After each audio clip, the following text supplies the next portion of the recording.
When I left off with this bike, we had it doing 57. Nothing seemed to really do much on it. I figured the engine must be weak. This bike just refuses to make power. I'm gonna check the compression on it. Yeah, I think it's just slap worn out. If I don't see 180, this is probably worn out. No. And none of the mods seem to make it go faster.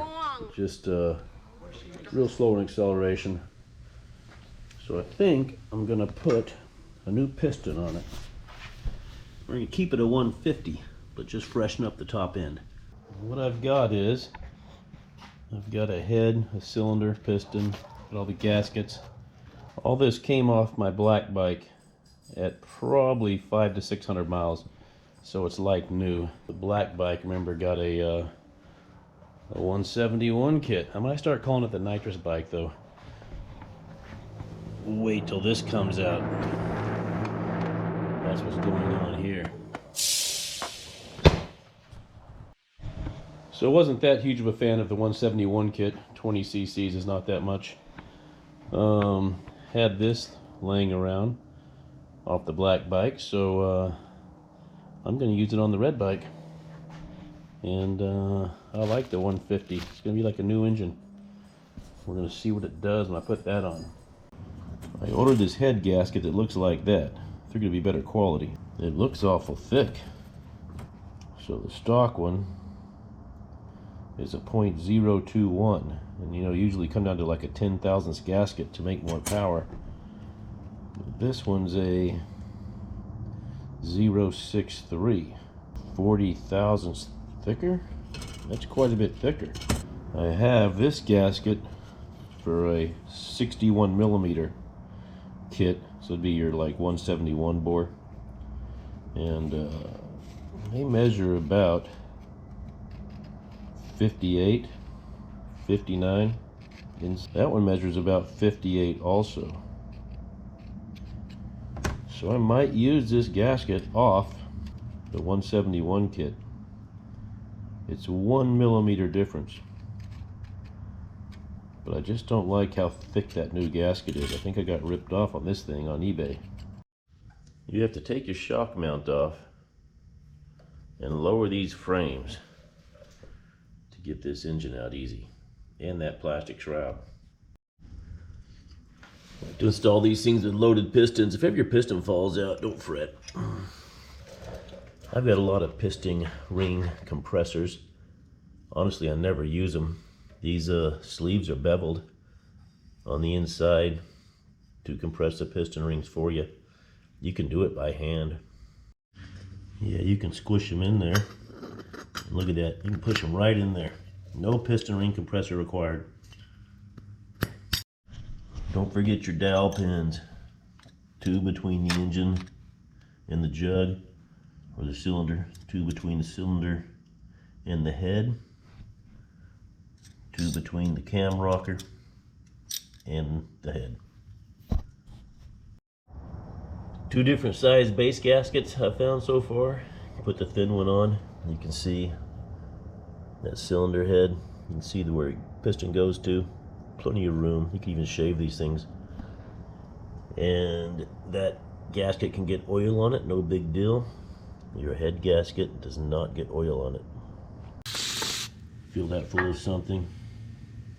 I got my finger over the plug hole, that's why it's not leaking out. But nothing's leaking out of there. So those valves are definitely making a good seal. Now this cam appears in the perfect position.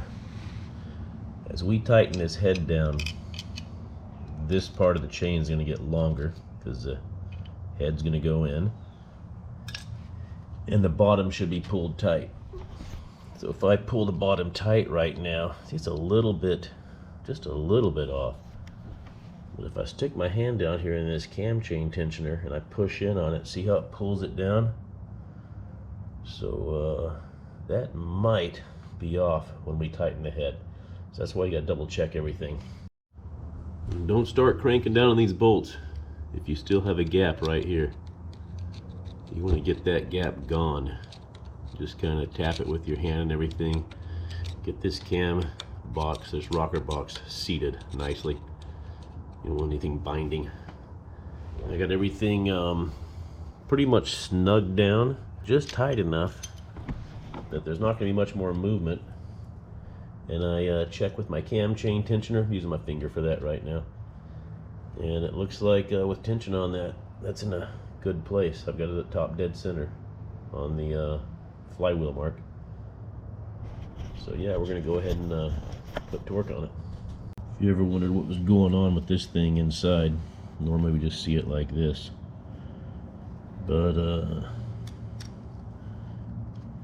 if you screw it, there's a little screw in there, a little slot in there. And if you screw it clockwise, it brings the tensioner up and makes it shorter, like that. And when you take your screwdriver out, it pops out. Once it's out, this thing is not moving back in. You can't move it, so it's not like spring loaded. So I can't put it in there and expect this spring tension to hold that chain down. Once it's out, it's out. There's no pushing it in.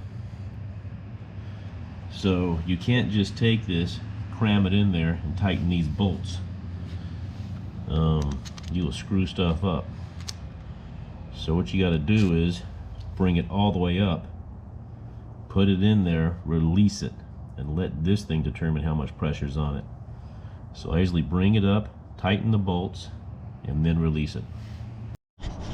As you can see with it extended, you could almost get those bolts started and really screw up. Spin this screwdriver, let it go down in there on its own, make sure you got some little play in there. And I just hold it in place with a screwdriver, just push down on it and it stays. With that in place, I can put these screws in and tighten them down. And that works pretty good. No fancy tools required. You know, they make a holder for that thing, but I've got one. Never used it. Kind of like my ring compressor. Once you tighten this thing down,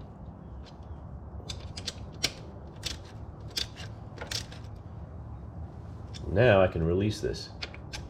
And don't try to turn it counterclockwise and help it. It'll rattle into place. And that's when your cam rolls into place. And there you can see we're looking good, right on the dots. Okay, I got the head torque to spec, the valves adjusted, and let's check that compression again. Let's see what we get.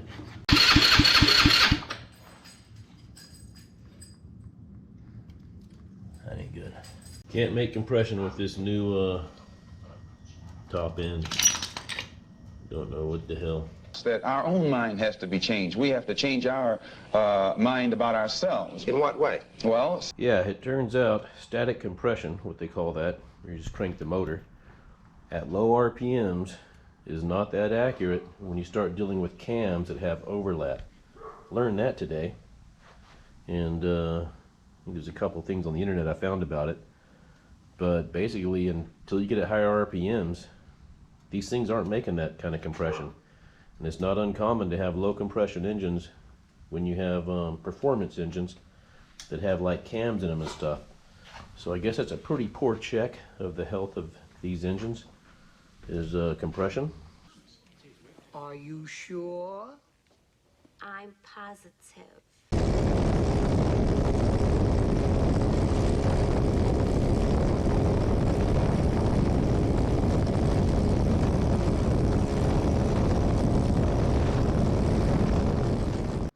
Hell yeah, I'll take that. 2 miles an hour faster just from going on a 150, worn out 150 to a nice fresh 150. That's as much as I got with my big bore kit. So if your Madd Dogs seem like dogs, maybe they just need a new piston.